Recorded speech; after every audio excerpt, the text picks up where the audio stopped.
د پنځم نسل یا فیفت جنریشن جنگي جیټ الوتکې ژباړه ډاکټر نیک محمد ویال ښایي په پوځي بحثونو او معلوماتو کې به مو د پنځم نسل یا فیفت جنریشن جنگي جیټ الوتکو په اړه اوریدلي او لوستلي وي. دلته په دې خبرې کوو چې د پنځم نسل یا فیفت جنریشن جنگي جیټ الوتکې کوم ډول الوتکې دي. د پنځم نسل یا فیفت جنریشن جنگي جیټ الوتکې هغه الوتکې دي چې په نوې او لوړې ټکنالوژۍ سمبال او جوړې شوي دي. د روانې 21مې پیړۍ په لومړۍ لسیزه کې دغه الوتکې جوړې او د پخوانیو یعنې څلورم نسل الوتکو ځای خپل کړ. د پنځم نسل یا فیفت جنریشن جنگي جیټ الوتکې د بحث وړ دي او پکې کارول شوې ټکنالوژي تر یو بریده ډیره پیچلې او پټه ساتل شوې ده. د نورو لسګونه ځانګړنو ترڅنګ دغه الوتکې لارادار د پاتېدو وړتیا لري. لومړی MF-22 د پنځم نسل یا فیفت جنریشن جنگي جیټ الوتکه ده چې یوازې یو سیټ لري. MF-22 په هر ډول هوا او اقلیم کې فعالیت او الوتنه کوي او همدا ډول د څلورم نسل پر خلاف دوه ماشینونه پکې ځای پر ځای شوي دي. اوس مهال دغه جنگي جیټ الوتکه د امریکا متحدو ایالاتو پوځ په واک کې ده.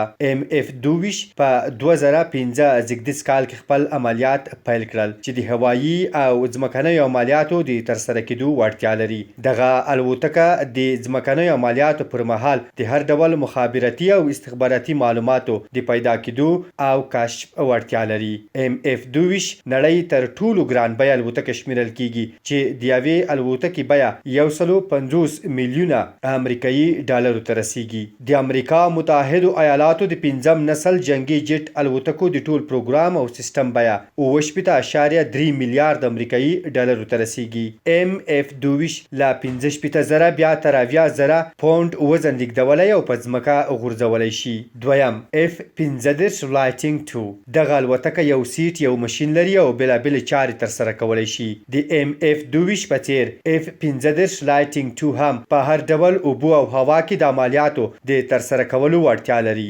F-15 لایټنګ 2 او MF-22 ترمنځ ژور توپیر په دې کې دی چې MF-22 F-119 PW سل انجن لري او بیا F-15 لایټنګ 2 له دې کمزوری انجن لري. د MF-22 سره په پرتله کې هم سرعت کم دی او هم د وزن د لیږد وړتیا کمه ده. F-15 درې نور ډولونه هم لري چې F-15A د نورو الوتکو په څېر پرواز او ناسته کوي.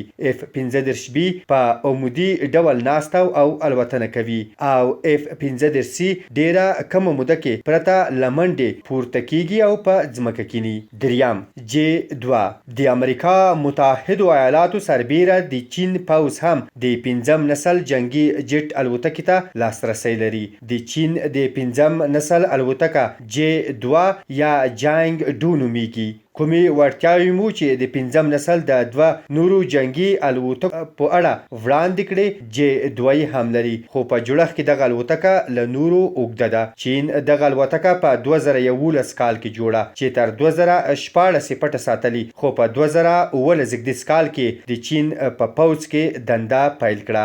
د پنځم نسل جنگي جیټ الوتکې د خپل ځان ساتنه او کنټرول په خپله کولی شي. دوی د لوړې ټکنالوژۍ په کمپیوټري سیستم سمبال دي چې په اسانۍ سره عملیات ترسره کوي او پیلوټ یې د ټولو مخ پیښیدونکو پیښو په اړه خبر ساتل کیږي.